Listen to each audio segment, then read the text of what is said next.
Hey everybody, I'm going to check and make sure everything's live and then I'll get started. Maybe we'll see.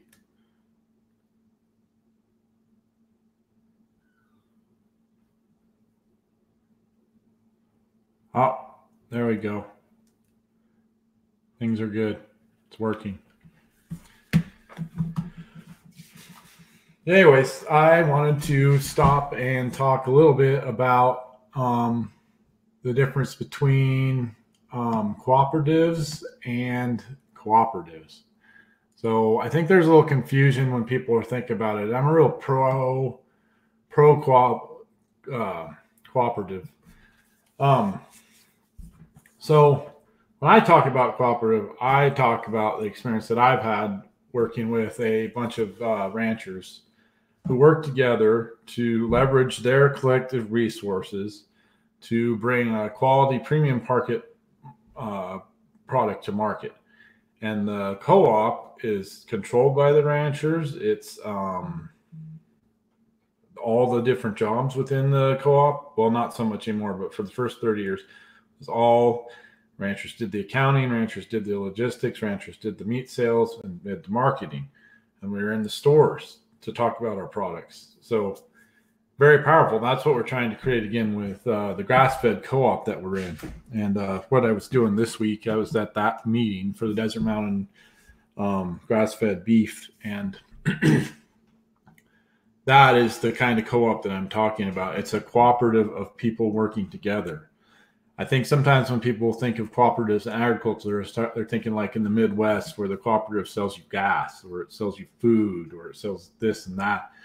That's not what the cooperative I'm talking about. The cooperative I'm talking about is a real business model that has people in agriculture, in my case, ranchers, pool together their resources because there's a tremendous amount of economic value in the land and the animals, or the crops in some cases, that a collective people holds together.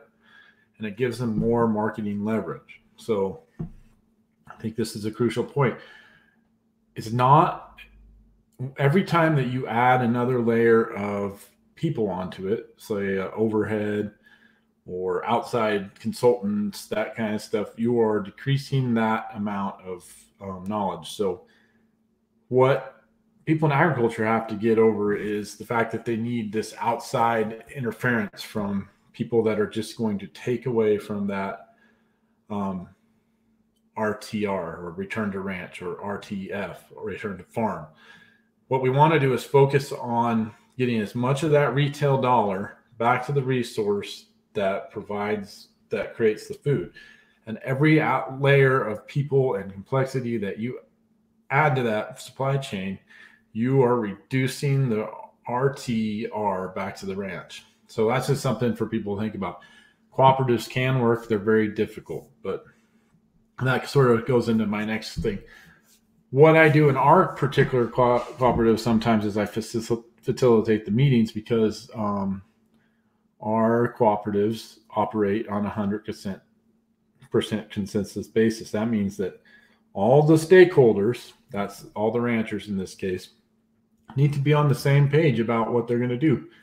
And it is a very slow and arduous process, but the decisions are mostly always right. They're mostly always ethical, and they also mostly always serve the best interest of the rancher. When you start voting and when you start streamlining different processes for efficiency, you start to lose the purpose of what you were doing. People have these paradigms that they think that business should be held in one way. What we found is that the cooperative, the consensus type cooperative, is a powerful tool. But it takes a lot of work. It takes a lot of effort, and not everybody's cut out to be in a cooperative, in a consensus cooperative. But it's one of those things where you go slow to go fast. You make the right decisions, and you trust the process, and it mostly always works. So I'll talk more about it. The whole consensus thing has a bunch of dynamics to it, and I was thinking I was write more about this. But when you talk about consensus, you're taking in power, diversity, scarcity, all these kind of things that are tough to manage in agriculture. And it puts them forefront and makes people talk about them. When you're voting about it, you just make the easy decision. The easy decision takes a lot. The easy decision is easy to make. It's easy to vote for the easy path. It's hard to talk about the right path and what the path forward is that's going to do that RTR, return to ranch, and make the best decisions for the ranch families and for the resources that they use. So just something to think about. Like I said, I'm going to try and talk a little bit more about the type of consensus that we use, because it like co-op is a confusing word. A lot of people will say they facilitate consensus, but in the end, it just comes down to a vote, which I'm not really about. But overall, the meeting went really well. We had a really big conversation about were we really going to hold up to our principles and provide, well, there's never been a question if we're going to be 100% grass-fed, and that means we never do any grain or any feedlot situations. These cattle are always out on grass until they are processed. So that was never a question, but there was a question about were we going to be the 50% Akiushi, and that was a big question because some of the cattle in the program currently aren't 50%. They're just slightly less than 50%, and some of them weren't Akiushi. So there's a lot of it's very small margins of difference, but in the end, we decided we're going to stay true to what we say on our label, stay true to what we initially proposed in the beginning, and stay with that 100% Akiushi bull and the 50% Akiushi product that you get at the supermarket. So it was a big discussion. It probably took 2 or 3 hours of intense conversation, but what came out of it, I think, was good. Plus we got this marketing story figured out, so we can confidently go into Whole Foods or into some of our other retailers and tell the story of our co-op, and everybody will be on the same page, and it's a good story. So maybe I'll have a video LinkedIn Live where we talk a little bit more about Akiushi, and they're amazing breed, and they're sort of a heritage type breed, and really pure, well, within the last 100 years, pure sort of genetics that you just don't find much in North America anymore. Another big topic that I wanted to touch on this week was the Gap versus Whole Food split. And this is something that not many people will be interested in, but so Gap is a certifier that Whole Foods created when John Mackey was sort of at the helm. Sort of give consumers a idea that their food was humanely handled, and one of our co-ops was really instrumental in sort of forming that Gap part of the beef industry. I mean, we had the Gap people when they were making the Gap procedures and guidelines out to the ranch on multiple occasions, and sort of helped them craft that. What is a humane treatment of cattle? Because in America, the Gap sort of came out of an international thing, and the cattle ranching in the United States is just so much different than the sort of the paddock system that they envisioned in England and France. And so a desert cow is a much different animal than one you're going to find in a pasture in Ireland. So we sort of helped put some sideboards on that and really made, hey, John Chapman, how are you doing? Yeah, so we really helped sort of lay out Gap. Well, what happened over time is Gap grew, and more people wanted to be this stage 4 Gap, and what they needed was a certifier to sort of go around and audit to make sure that everybody's doing what they said. Well, what happened is that the auditor might not have been the best actor. So Gap really was, why Gap, it just shows the lack of, so Gap created something, but the people in it weren't really agriculture people. And they were more like the grocery retail side, and they had a great mission, but they just never, and they got an auditor that they thought was also sort of came more from an agriculture base. And why they may have they might have had alternative motives as to what their future plans were, and that sort of collided, and it put the ranchers that were trying to be GAP approved and do the right thing in a bad spot.